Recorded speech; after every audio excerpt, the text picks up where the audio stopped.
ભાભી તમે જાઓ, તમારો પેશાબ લઈ આવો. ભાભી ગયા, એમનો પેશાબ લઈને આવ્યા. એ પેશાબ એ યાદવ સમુદાયના જે લોકો હતા એમના પર છાંટવામાં આવ્યો અને કહ્યું કે હવે તમે પવિત્ર છો. નાક રગડો. જમીન પર નાક રગડાવવામાં આવ્યું. માથાના વાળ હતા એ બોળું કરી દેવામાં આવ્યું અને કીધું કે હવે દંડવત પ્રણામ કરો અને માફી માંગો કે હવે જીવનમાં પણ કથા નહીં કરીએ.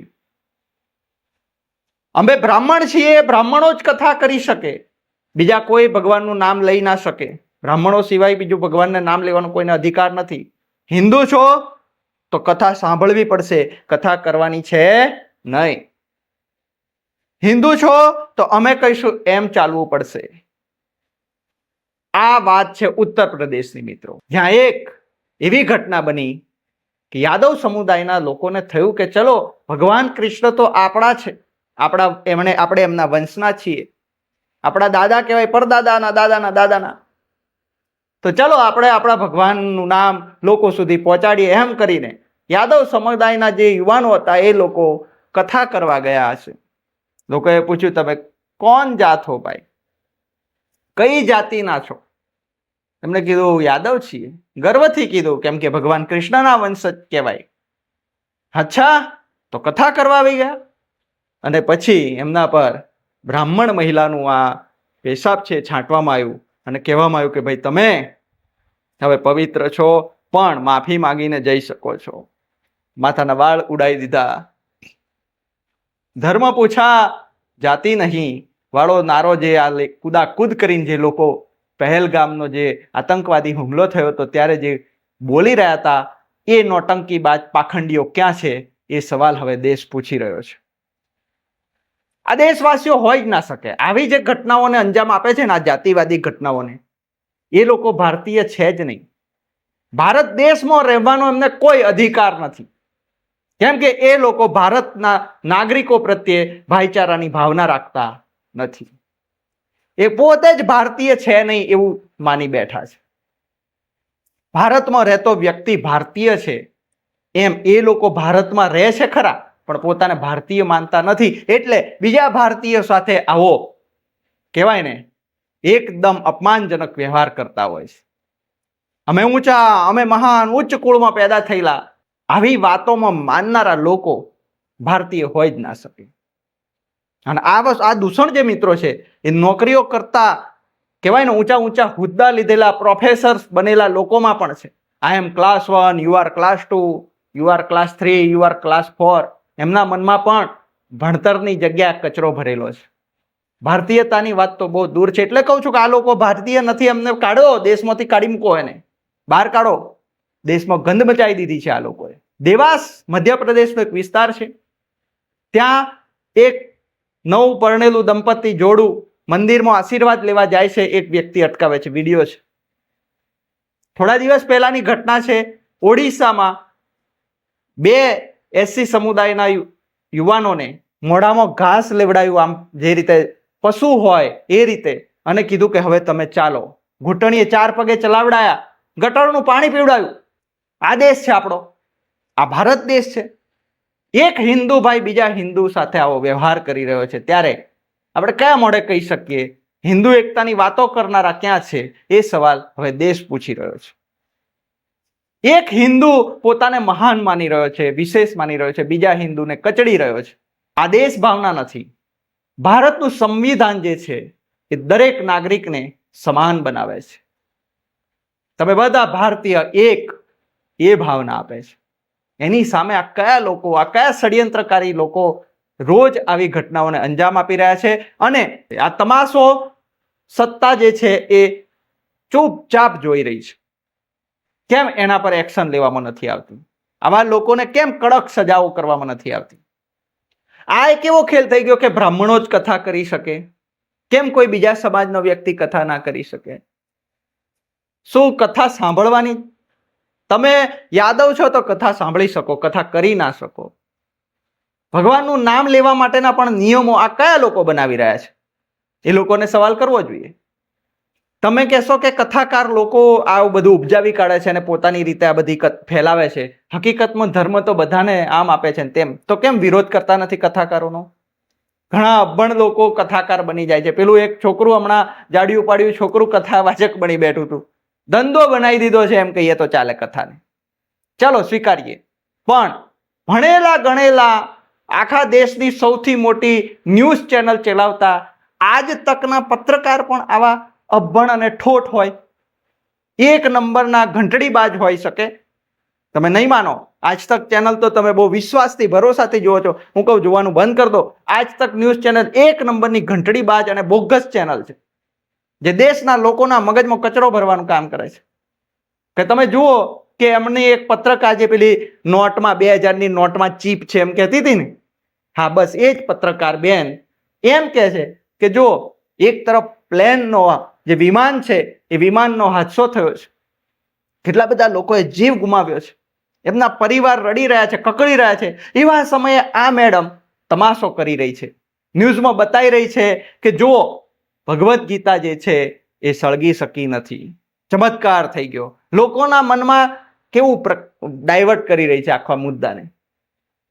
વિમાનનો જે આપણે જોયું ને હમણાં અમદાવાદમાં જે દુર્ઘટના થઈ, ઘણા બધા લોકોએ એમાં જીવ ગુમાવ્યા. મિત્રો, એવી ઘટના ઉપર આ લોકો કેવી રીતે કૂદી રહ્યા હતા એ જુઓ તમે. આજ તક ચેનલને તો ખરેખર સરકારે નોટિસ ફટકારવી જોઈએ, એના પત્રકારોને કેવું જોઈએ સસ્પેન્ડ કરો, નીકાળો ચેનલમાંથી. આ એ જ બેન છે કે જે 2000ની નોટમાં ચીપ નાખેલી છે એમ કહેતી હતી. માફી માંગવી જોઈએ પત્રકારે. ભગવદ્ ગીતા જે છે એ એની જગ્યાએ છે, લોકોની આસ્થા એની જગ્યાએ. હું તો કહું જો ભગવદ્ ગીતા વાંચી હોત તો આવું કર્મ ના કરતા બેન. ભગવદ્ ગીતામાં કર્મનો સિદ્ધાંત આપેલો છે ને મિત્રો. તો આવું એ વખતે લોકોના જે હાલચાલ છે એ પૂછવાની જગ્યાએ એમણે આવું કામ ના કર્યું હોત, લોકોના મગજને ડાયવર્ટ કરવાનું ષડયંત્ર ના કર્યું હોત. મિત્રો, સિમ્પલ વિજ્ઞાન છે. લોકો એમ કહે છે કે ના સળગી ચમત્કાર કહેવાય. હું કહીશ ના, ચમત્કાર નહીં, વિજ્ઞાન છે. આપણે 4થા 5મા 6ઠ્ઠા ધોરણના વિજ્ઞાનના પુસ્તકમાં આપણે પ્રયોગ ભણતા હતા કે ભાઈ મીણબત્તી છે, મીણબત્તી ઉપર ગ્લાસ ઊંધો પાડો તો મીણબત્તી ઓલવાઈ જાય, કેમ કે અંદર ઓક્સિજન ના હોય તો સળગી ના શકે.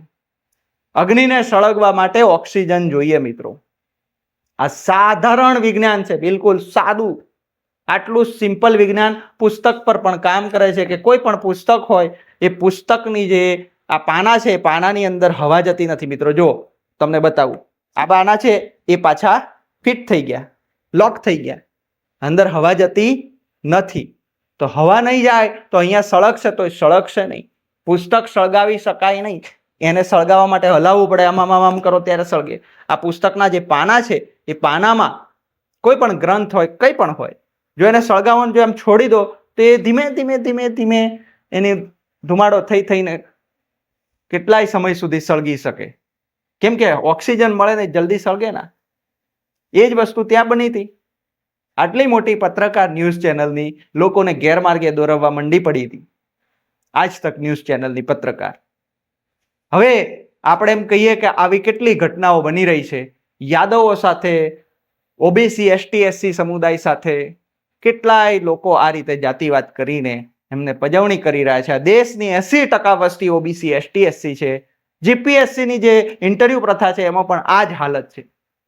તમે કહો છો ને જાતિ પૂછા, બસ એક ખેલ અહીંયા છે. જાતિ પૂછી રહ્યા છે, ઇન્ટરવ્યુમાં જાતિ પૂછતા નથી એમ જીપીએસસી કહે છે. તો જે મેરિટ આવે છે એમાં ઓબીસી એસટી એસસીના ટોપ મેરિટ લાવેલા ઉમેદવારો કેમ રિજેક્ટ થાય છે? જીપીએસસીને પણ ઘેરવી પડે આ મુદ્દે. તો આ જે પવિત્ર કરવા વાળો ખેલ છે, તમે પવિત્ર થયા, એ અસમાનતાને પ્રસ્તુત કરે છે, દેશમાં સમાનતાને પ્રસ્તુત કરતો નથી. એ અધર્મ છે. મહાભારતમાં જ્યારે દ્રોણાચાર્ય, કપટી ગુરુ કહું છું દ્રોણાચાર્યને હું, કપટી શિક્ષક, એને શિક્ષક પણ ના કહેવું, લાયકાત જ નહીં આપતો એને શિક્ષક તરીકેની. એ દ્રોણાચાર્યએ જાહેર કર્યું, છાતી ઠોકીને કીધું કે મહારથી અર્જુન છે એના જેવો કોઈ બાણાવળી બીજો નથી, આ દુનિયાની ધરતી પર કોઈ નથી. અને ત્યાં જ મહારથી કર્ણએ એન્ટ્રી કરીને કીધું કે તારા અર્જુનને એક જ તીરમાં ઉડાઈ શકું છું. પહેલું કામ એ ડરી ગયા. એ ડરી ગયા કે આ કોઈક મહાન માણસ આવ્યો છે, આટલી તાકાતથી બોલવાની હિંમત છે ના. એટલે તરત જ એને પૂછવામાં આવ્યું કે ભાઈ કોણ જાત હો? મહારથી કર્ણને પણ પૂછવામાં આવ્યું તું કઈ જાતનો છે તું? એટલે પહેલેથી ચાલ્યો ભારતનો ઇતિહાસ છે જાતિ પૂછવાનો. આજે પણ આપણે 21મી સદીમાં વિજ્ઞાનના સમયમાં જીવી રહ્યા છીએ અને જો કેવું કેવું થઈ રહ્યું છે. વિચારો કે ભગવાન કૃષ્ણના જે વંશજ છે યાદવો પોતાને ભગવાન કૃષ્ણના વંશજ માને છે, એ સમુદાયને ભગવાનનું નામ લેતા અટકાવી રહ્યા છે કે જો ભાઈ તમે બ્રાહ્મણ સમુદાયમાં પેદા થયા હોત તો તમે કથા કરી શકો, નહીં તો ના કરી શકો. અરે ભાઈ અમારો દાદો છે, ભગવાન કૃષ્ણ અમારો દાદો છે, અમે એની પૂજા નહીં કરી શકીએ તો કોણ કરશે? આ વાત પર તો હું તો કહું છું કે જેટલા પણ યાદવ સમુદાયના દેશની અંદર જેટલા પણ યાદવ સમુદાય અલગ અલગ અટકથી ઓળખાય છે, તો હું એમ કહીશ કે બધા એમને આપી દો. ભગવાન કૃષ્ણના જેટલા મોટા મંદિરો છે એ લોકો એમ કહેવા જોઈએ કે ભાઈ ભગવાન કૃષ્ણનું નામ અમે જ લઈ શકીએ, બીજા કોઈ ના લે. એ તો એવું નથી કરતા. તમે ક્યાંથી વચ્ચે ટપકી પડ્યા? ભગવાન કૃષ્ણ જે છે એમના જ વંશજો એમનું નામ નહીં લે તો કોણ લેશે? એમનું નામ લઈને એનું સારી વસ્તુઓ શીખવી જોઈએ. પણ આ લોકો છે તે લોકોને ઊંચ નીચમાં પાડીને આ ખેલ કરી રહ્યા છે. એ દિવસો દૂર નથી કે યાદવ સમુદાય કહેશે કે ભાઈ ભગવાન કૃષ્ણના જેટલા મંદિર છે ખાલી કરો, નીકળો અહીંથી. હવે અમારા બાપ દાદાઓના મંદિર છે આ કેવા જોઈએ? શું ખોટું જોઈએ? હું તો કહું છું, ત્યાં સુધી કહું છું કે જાતિવાદ રાખે છે એ ભારતીય ના હોઈ શકે, અને ભારતમાં રહેવાનો કોઈ અધિકાર નથી. મોકલી દો પાકિસ્તાનમાં. શું પાકિસ્તાની છો તમે જે ભારતના જ નાગરિકોને તમે આ રીતે ભેદભાવ કરો છો? કોઈ ઘોડા પર ચડે છે તો મારો છો, કોઈ મૂછ રાખે છે તો મારો છો. છો કોણ તમે? જન્મ થઈ ગયો એટલે વિશેષ થઈ ગયા? અરે જેનો જન્મ થયો બધા મરવાના છીએ. આખરે આ દેશમાં પેદા થયા એનું ઋણ માનો, આ દેશનો ઉપકાર માનો, આ દેશ માટે કંઈક કરો, દેશની એકતા માટે લડો, દેશમાં ભાઈચારો વધે, દેશ આગળ વધે, દેશમાં વિજ્ઞાન વાળો દ્રષ્ટિકોણ વિકસે, લોકો જાત પાતના અને અંધશ્રદ્ધાના ભાવનાઓમાંથી બહાર નીકળીને મુક્ત થઈ દેશના વિકાસમાં જોડાય, એના માટે લડો. એની જગ્યાએ અંદરો અંદર ભેદભાવ પાડીને દેશને તોડવાનું કામ કરી રહેલા લોકો ભારતીય છે જ નહીં. એવા ભારતીય ના હોય એવા લોકોને સજા થવી જોઈએ, કડકમાં કડક સજા થવી જોઈએ. જે લોકો આવી હરકત કરી રહ્યા છે દેશને તોડવાની, એ લોકોને કડકમાં કડક સજા નહીં થાય તો એ સુધરશે નહીં. અને એ સુધરશે નહીં તો દેશની અંદર આવી રીતની જે ઉત્પાત મચાવનારી પબ્લિક છે એની હિંમત વધી જશે. એટલે જે ઉત્તર પ્રદેશમાં જે ઘટના બની છે, જે બિલકુલ નિંદનીય ઘટના છે, એની અમે કડક શબ્દોમાં નિંદા કરીએ છીએ. અને જ્યાં પણ જેટલી પણ જગ્યાએ ઓબીસી એસટી એસસી સમુદાય સાથે ભેદભાવ થાય છે તેની સામે અમે લડતા રહીશું, બોલતા રહીશું, જાગૃતિનું કામ કરતા રહીશું. લોકોને કહીએ છીએ કે જાગૃત થાવ. સોશિયલ મીડિયાથી લઈ તમામ જગ્યાએ જે આ ઘટનાઓ બની રહી છે અને તમે જોઈ રહ્યા છો એની સામે અમે અવાજ ઉઠાવી રહ્યા છીએ. અમારો વિડીયો તમને ગમે છે કે જાગૃતિનું કામ કરી રહ્યા છે, દેશ હિતનું કામ કરી રહ્યા છીએ, તો પછી અમારી વાતને ખૂબ શેર કરો, ખૂબ લોકો સુધી પહોંચાડો, જેથી કરીને આવી ઘટનાઓ અટકાવી શકાય. આવી ઘટનાઓ સામે આપણે આપણો મજબૂત પક્ષ, મજબૂત અવાજ મૂકી શકીએ. ધન્યવાદ મિત્રો.